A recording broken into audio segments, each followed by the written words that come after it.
everything that we do starts with curiosity. You cannot, if you're in research and you are saying, no, I'm doing research, but I'm not curious about things, then you are not doing research. You are doing engineering, you are doing coding, you are doing programming, you are doing management, you are doing something else, and it's not research. Research starts with open-ended questions.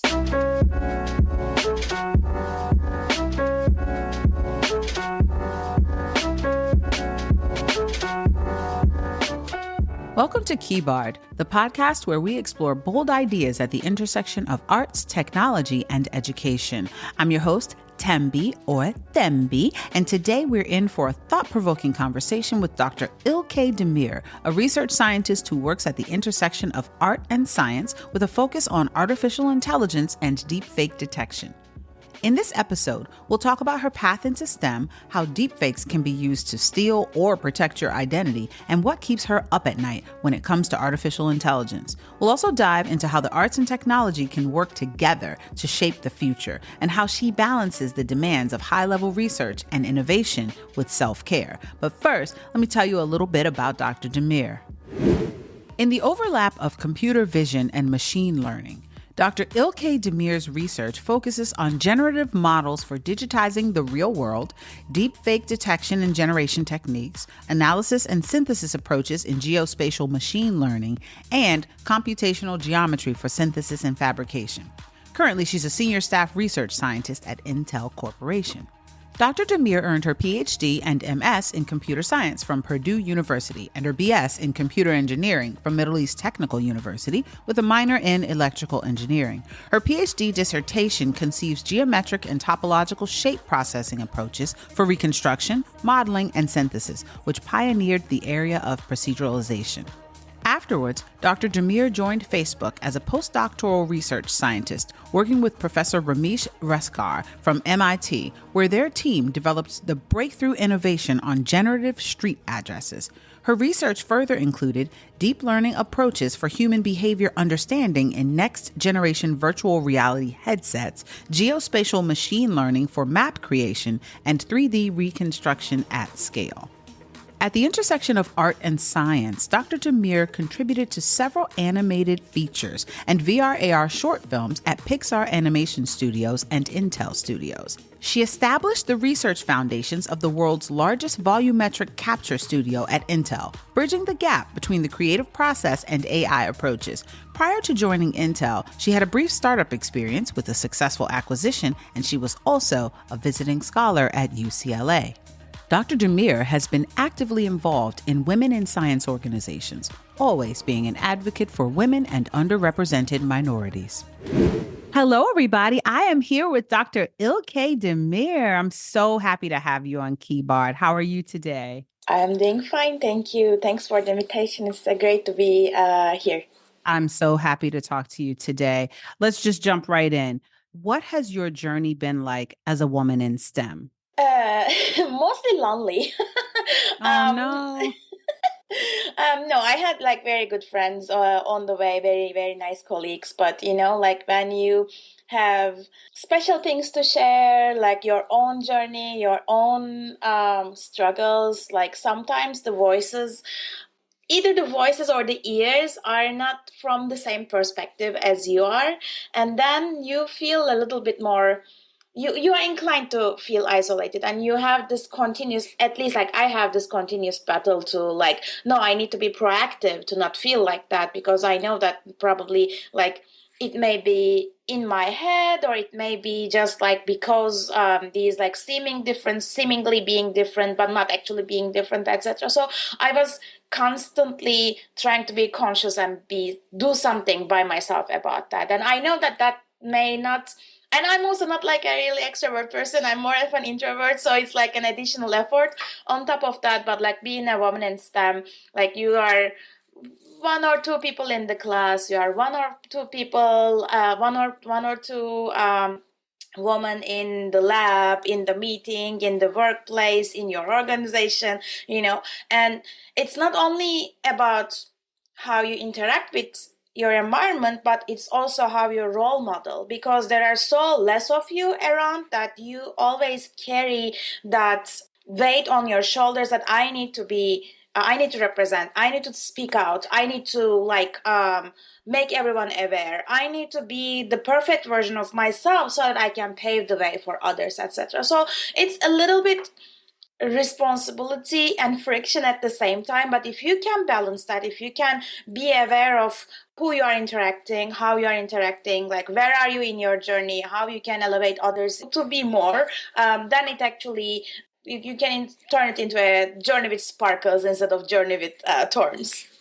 Do you find yourself having to do extra labor as a woman in STEM in terms of pushing back against maybe lowered expectations or exclusion in the field, unconscious or conscious? Absolutely. For some reason, to me, emotional work comes as default. It's something that I need to do, like making lists or tracking things or taking notes or, like having that continuous record of things, etc. These, like, for me, they are not explicitly written in any job description, right? But it's always needed to be done, and that doesn't come as natural or as usual to other people. And the more you get used to that load being your load only, the more you are just doing that, and everyone expects you to do that. And I really found it a little bit later in my journey that no, like everyone needs to do that, and everyone is not aware of that is also their responsibility, not only my responsibility.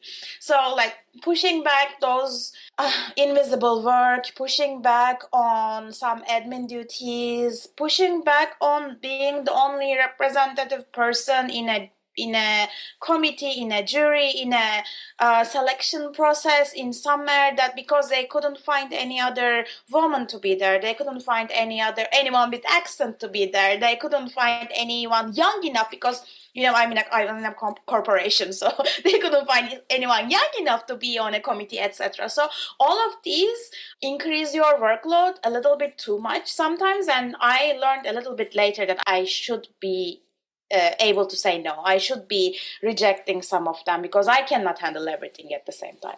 So, did you learn that you should be rejecting that additional workload from other female mentors?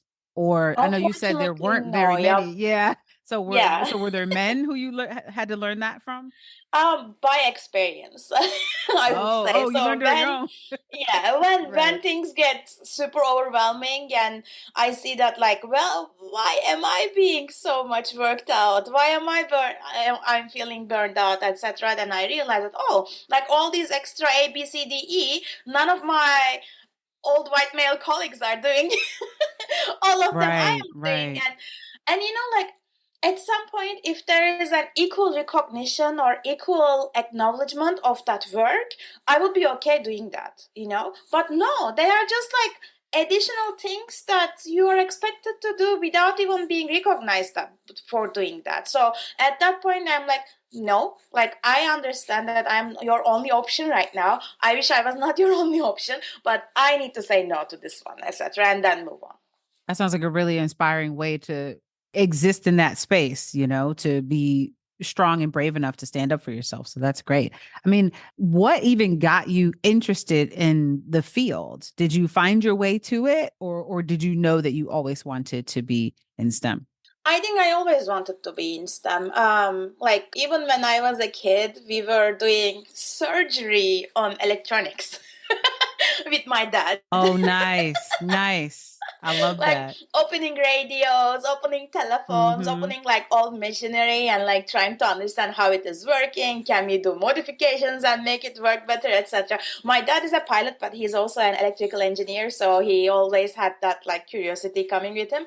So we were always Mhm. doing that. And then in high school, I was selected for computer science olympiads, and those olympiads, like, you represent your school, like it's like a national olympiad, etc. And at that point, we didn't have coding classes in our high school, but because we were preparing for olympiads, then our seniors in high school was teaching us how to code. And I started coding in C first, and then I was like, yes, I want to do that. I want to conquer this space. I want to make Oh, computers wow. do what I want, etc. Okay, great. And then that led you to go to undergrad just with that on your mind. Yes, yes, yes. Undergrad Okay. computer science. I also have a Okay. minor in electrical engineering. I never left that world either. So yeah. And then you just kept going back, right? And now you're Dr. Demir. Yes. And you are very passionate about deep fakes. True. Can you talk about what a deep fake is and why you're so passionate about it and why should we be concerned? Right. So, right now we are talking with you here on Zoom, but how can you make sure that I'm real? Maybe I'm not me. Maybe Ah. I'm just my voice and my visual, but maybe someone coded me to be like that, you know? Mm-hmm. So these are deepfakes basically, like those fake videos where the action or where the actor or the actor of the action of the actor is not real. And I'm real, just to like get rid of any hesitations. Mm-hmm. um, Mm-hmm. and it's not only visual; it's like voice deepfakes or audio deepfakes. Sometimes audio-visual, like multimodal deepfakes, etc. And these are really bringing this content integrity down. Like whatever we see or hear online, we always hesitate nowadays that if it is real, if this politician really said so, if this celebrity really said so. And this is like more on the hesitation and trust side, but on the deeper, darker places, it is really used for adult content and like without the consent of anyone. And they are getting so realistic. Like there are some websites that you cannot even imagine things happening, and they are so photorealistic because deepfakes are getting so good. Like all these like AI-based approaches, like face swaps, GANs, diffusion-based models, all of them are getting so good that you cannot even say that, well, this can't be real, you know. So because of that, we need to be first, like we need to use our judgment, right? Like can this person really say so? Would this person with a little bit of research, a little bit of background, a little bit of knowing the person, could have said so, could have done so, etc. And then we also have like detectors, right? Like defect detection methods. And these are getting more popular nowadays. So any of those defect detection methods, if you can just like try a few, and if you use your judgment with the support of defect detectors, that would be one of the best courses right now. So when you started off in computer science and just got really excited about it, kept getting educated, got your graduate degrees in that, got your PhD in that, were you imagining that such a thing could be possible? Did you have a vision for what area you would go into, or did you just sort of find your way into this? I mean, it's such a rapidly changing field and there's so many elements to it. It's so broad. What got you excited about going in this direction? Absolutely great question. So, believe it or not, I was working in generative models, like starting from traditional generative models for maybe 15 years now, before it was cool. So you've been in the game. You're an OG in the game. Yeah. So even in my thesis, we were looking at like image-based and 3D-based generative models, how we can use language-like structures or like procedural models or parametric models to create 2D and 3D data as photorealistic as possible. So that's already my background. So when you do your PhD in something, you cannot unsee everything, unsee everything Yeah. that you are used to see. So Hmm. all these research that we did in 2D, 3D data, that actually shaped my vision to see, how we can find priors in data, how we can find hidden rules, hidden signals in data. And because deepfakes and like those faces, audio, etc., those are different types of data, different types of signals. You can actually look at like what are still hidden, unseen priors that we can catch, so that we can say whether it is real or fake. Because fake data has its own signals, own structure, own priors. Real data, as us, have still like unfaked parts of us being under the skin, under the surface. Yeah. No pun intended, because it is space. So yeah, we can still depend on those signals to find whether something is real or fake. In your particular work, based on your research, you all look at biological signals to determine deep fakes. Is that right? Like you're looking, like you said, under the surface for certain real biological signals that say, oh, okay, that is really that person versus the fake information of, for instance, somebody putting out a video of me saying, I just found the cure for cancer. Send me $50 a person and I'll tell you what the cure for cancer is, right? So and altering my face and my voice to make it seem like I said those things. How do you then find out if I really said it or not? So we have many different approaches for that. The very, very first one, called fake catcher, is looking at the blood flow signals under the skin. Yes. So when your heart pumps blood, it goes to your veins, and your veins change color. That color change is called photoplethysmography, PPG for short. So those PPG signals have been used in medical domains and remote patient monitoring, like looking at newborns and see whether they are still breathing, looking at like really like low heart rate situations, and understanding whether they are there's still blood pumped to their veins, etc. So we actually took those PPG signals, photoplethysmography signals, and we collected everywhere from the face, and then we look at their correlation. So for example, for fake videos, it's like you have multiple hearts throughout your face, like one heart here, boom boom boom, one heart here, boom boom boom boom, etc. Oh, So mm-hmm. those signals are not correlating anywhere on the face. Moreover, their spectrum, yeah, their frequency distribution is also not matching. But if you're a real person, because it comes from one heart, they are mostly matching. Even if there is some like visual artifacts, you can still see like the most of the signals are matching each other. That So is this is our very first incredible. detector. Yeah. Yeah. So really, I mean, I'm thinking, oh, computer scientist, but you're also dealing with biological issues as well. So you're going into other areas of science and biology and probably chemistry, I would say. Physics, it sounds like too, just like figuring out actual human qualities. And if those qualities aren't present, then it's not that person. So okay, and is that something that's proprietary that your corporation created, or is that something that you're still researching and figuring out how to design? Yeah, that is actually my collaborator Umur Çiftçi from, he's a professor in Binghamton University. So my and his baby Okay. project.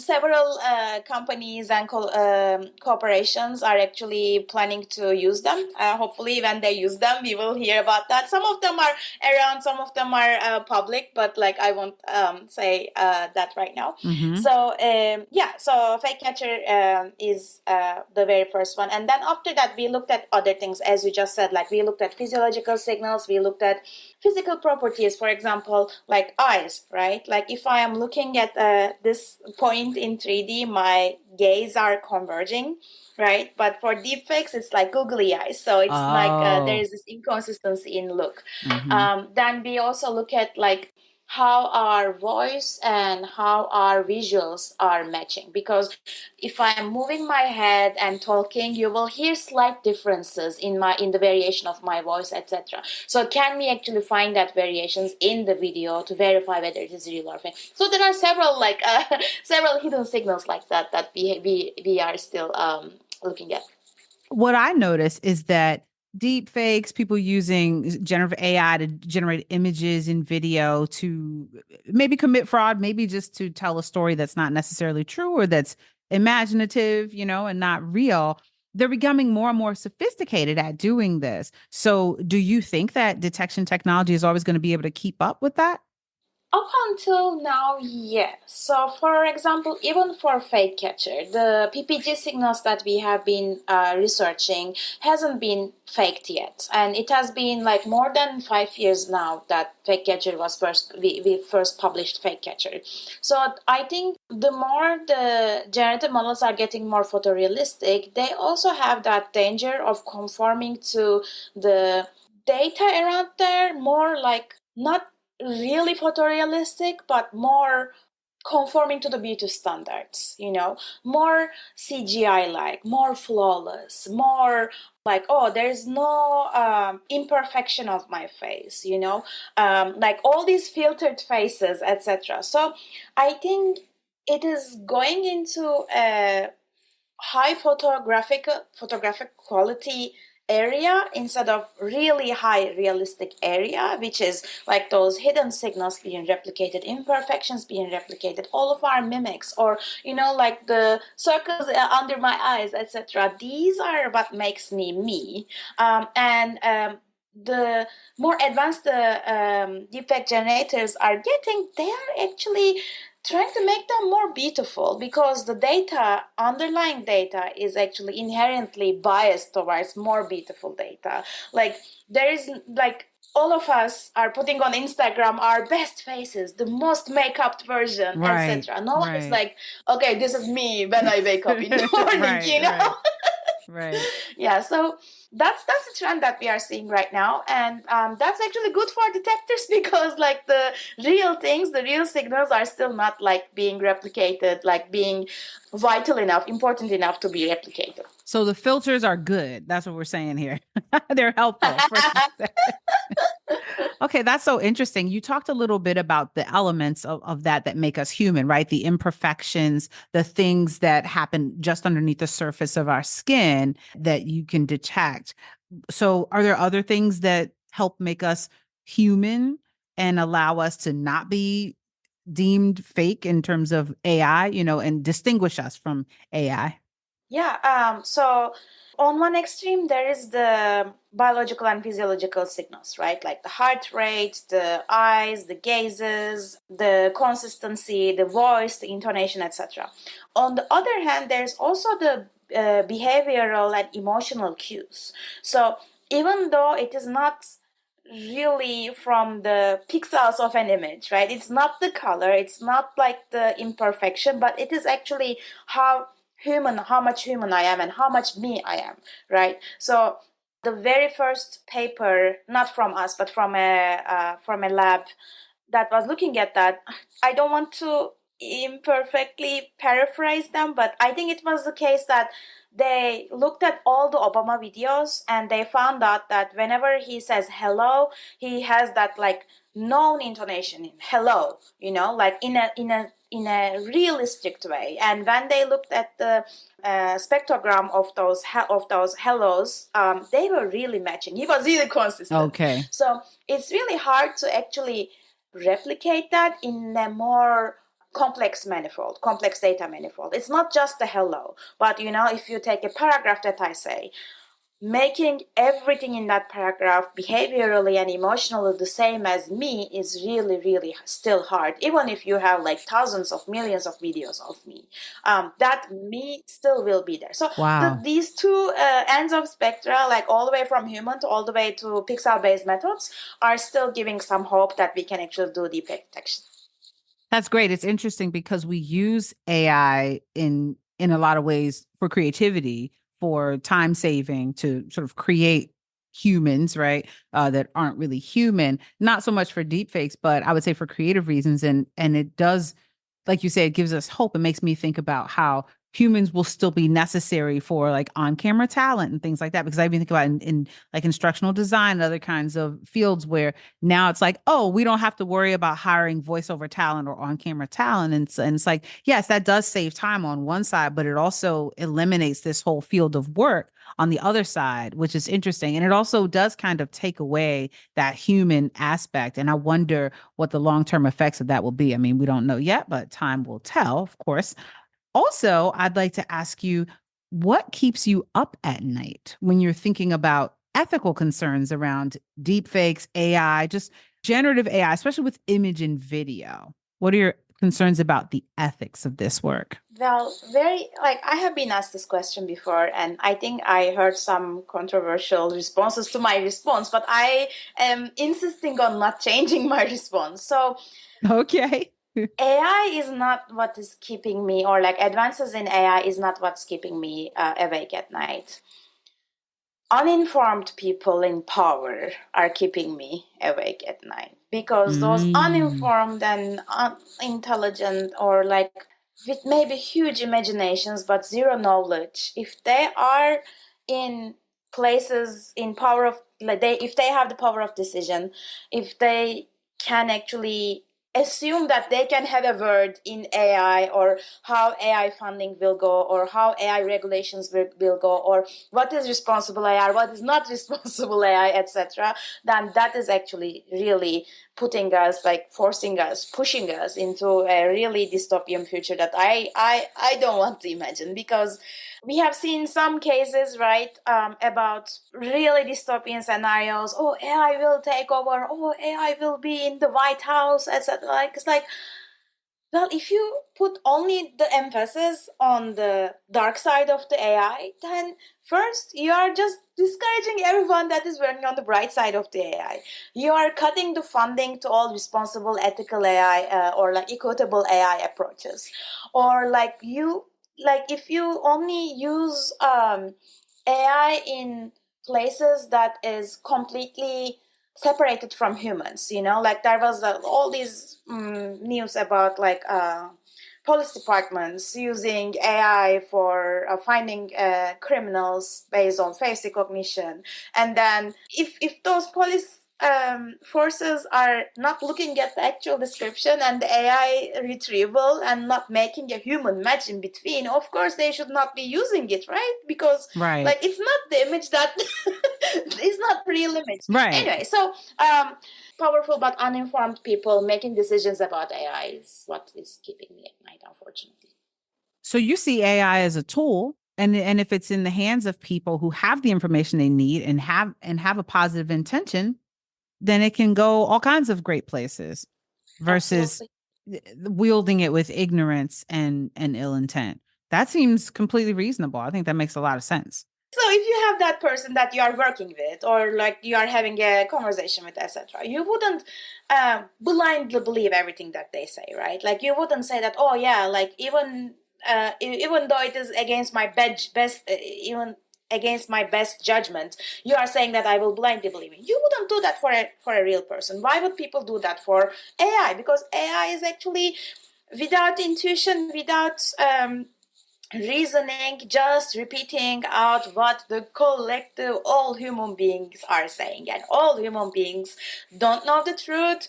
They lie. They have other motives to not say the truth as true as possible, etc. So it's just like, just treat it as another source of information. Use your judgment. If that's an area that you don't have information about, just do research about it. Go look at the sources, etc., and then act based on that.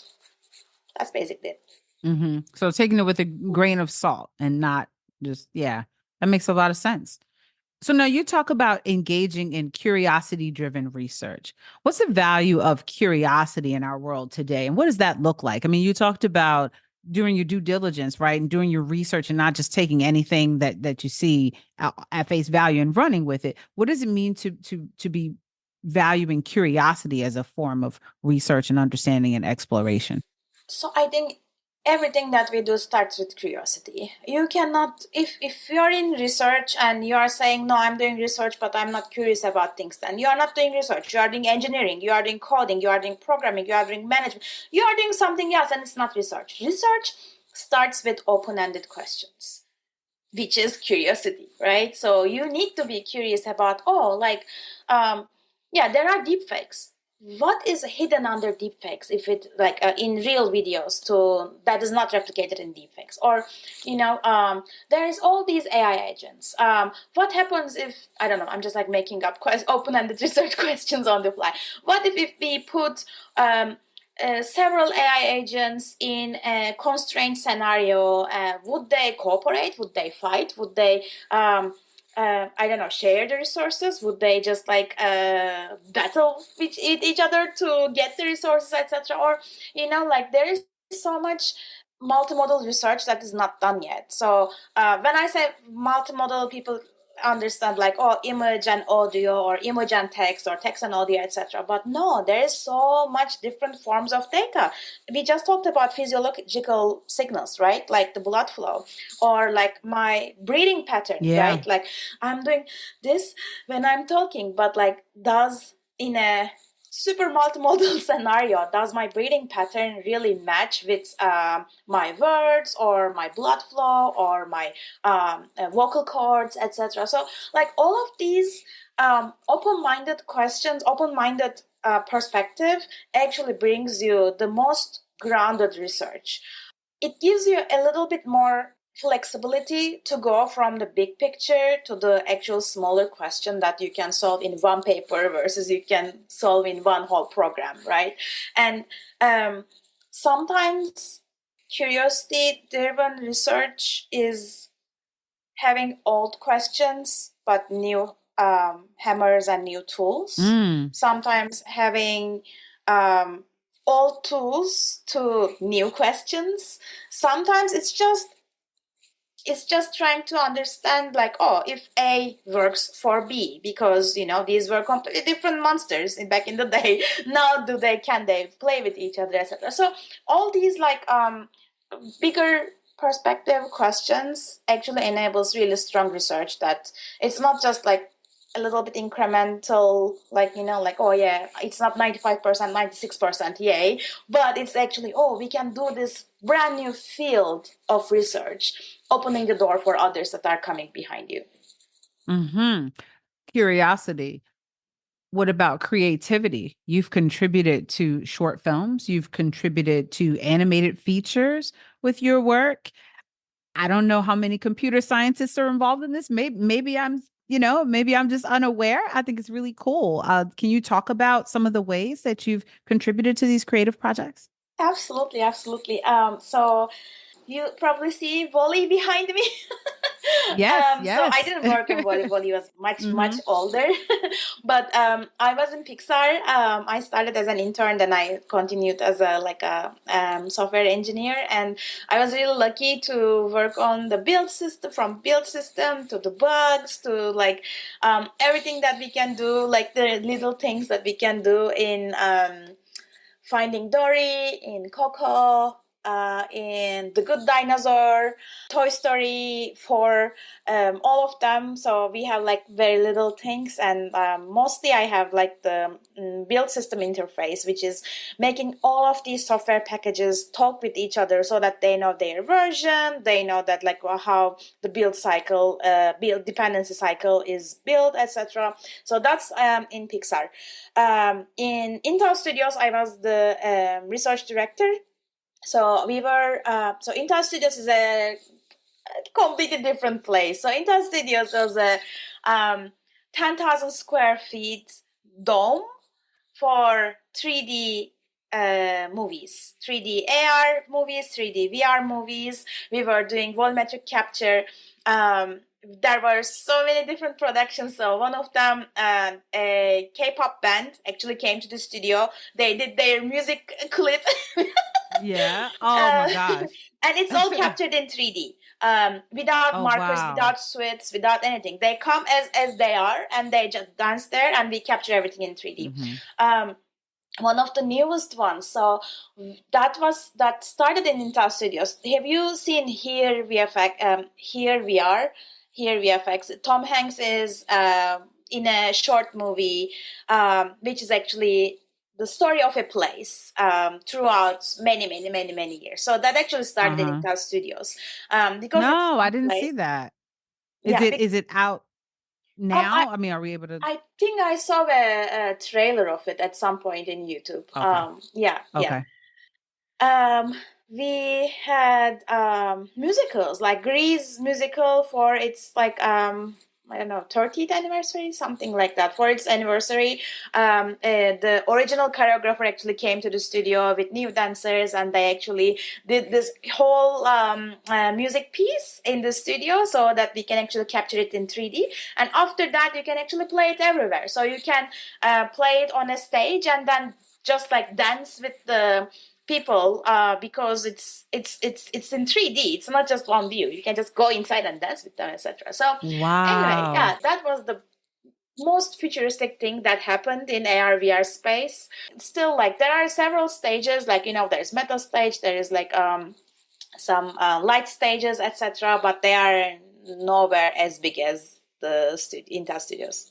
And so, how do you see the arts playing a role in AI research and technology development? I love what you described in terms of how the technology supported the arts. Is there a way that that can be the other way around? Is it already the case?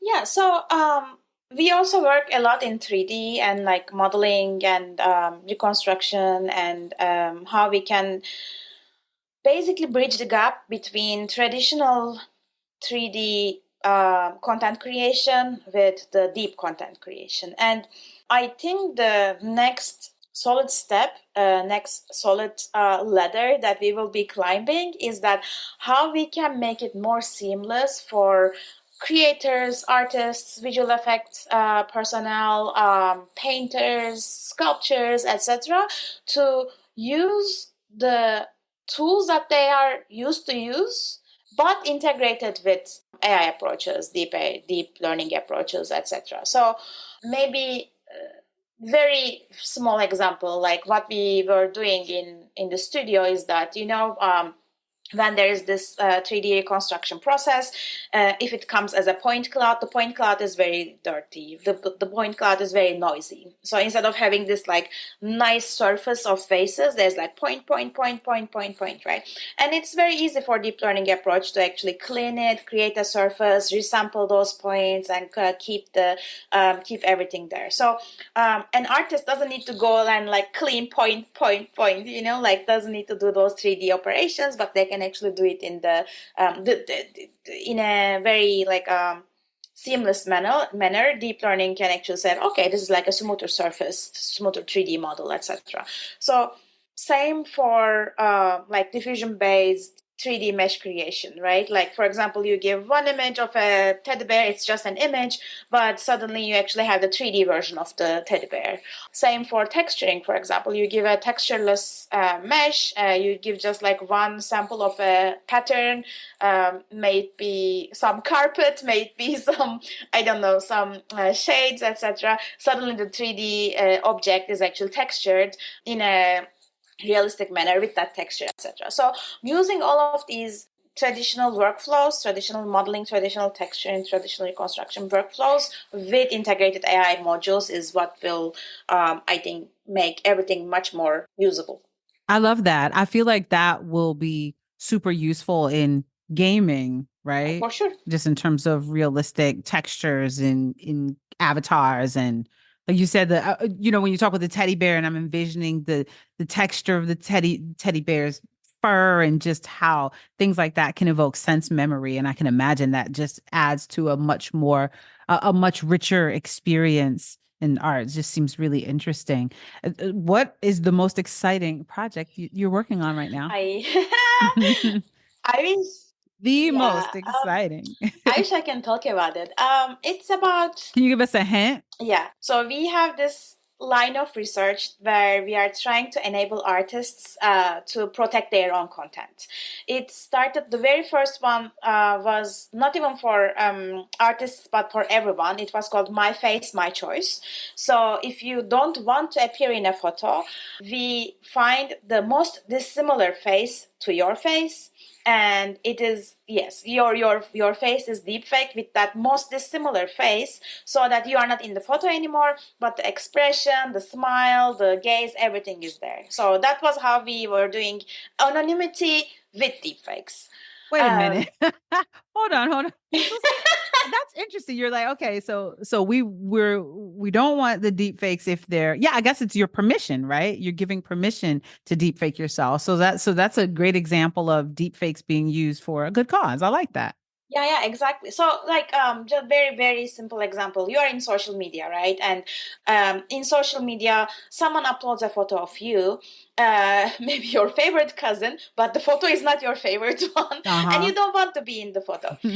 To your cousin, for example, and to you, it will be your photo because you know that it was like it was really you. But let's say your second chamber of friends, you don't want to appear in that photo. So, based on your privacy settings, your photo is actually changed so that the person in that photo is no longer you, it's someone else, Wow. basically.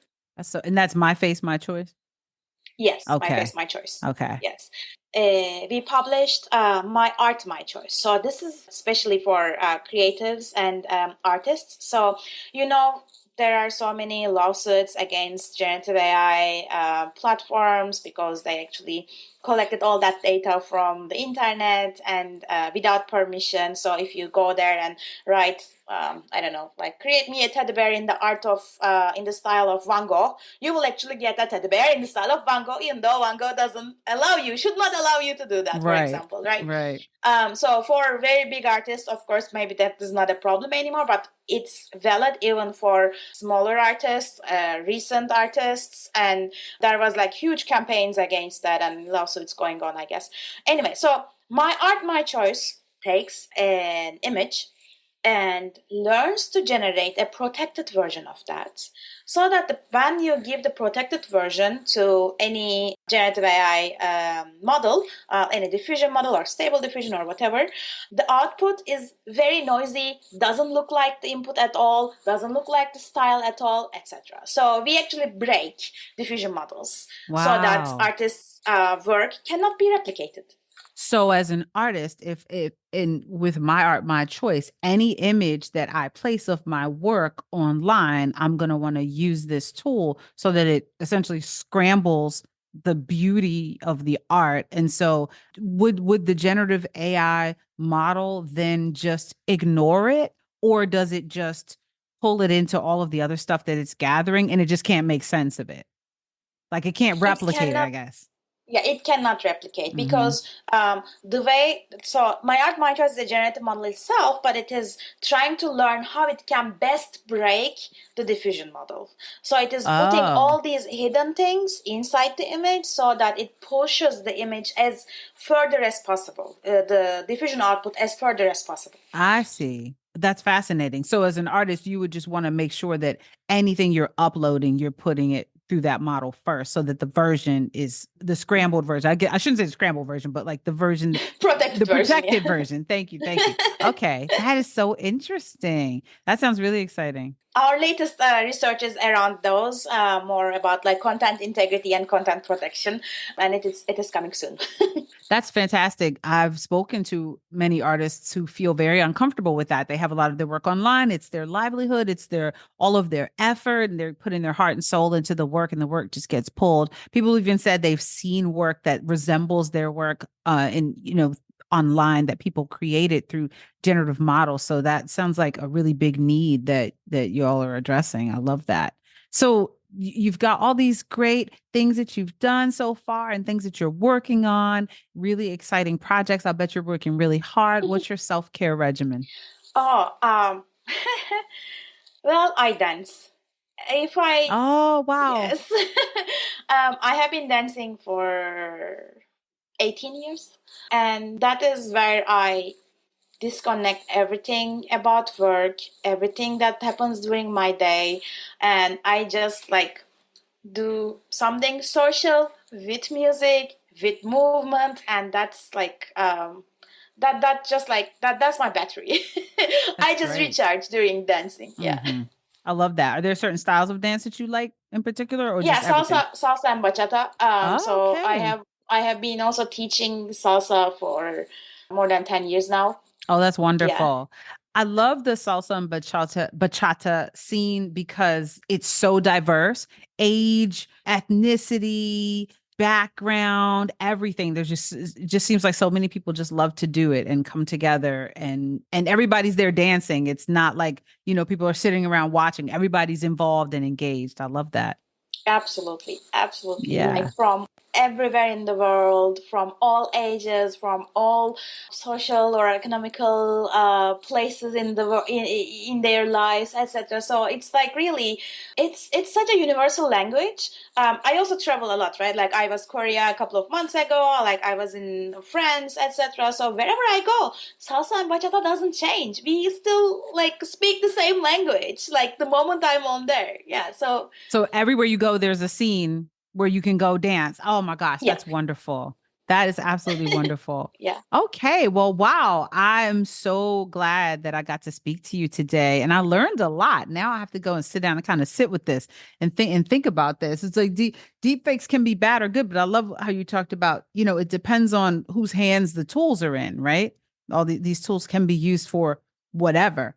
So I just hope that we will follow the better angels of our nature as we move ahead and not create the sort of dystopian future that I think in a lot of ways we see if we continue down the road that we're on.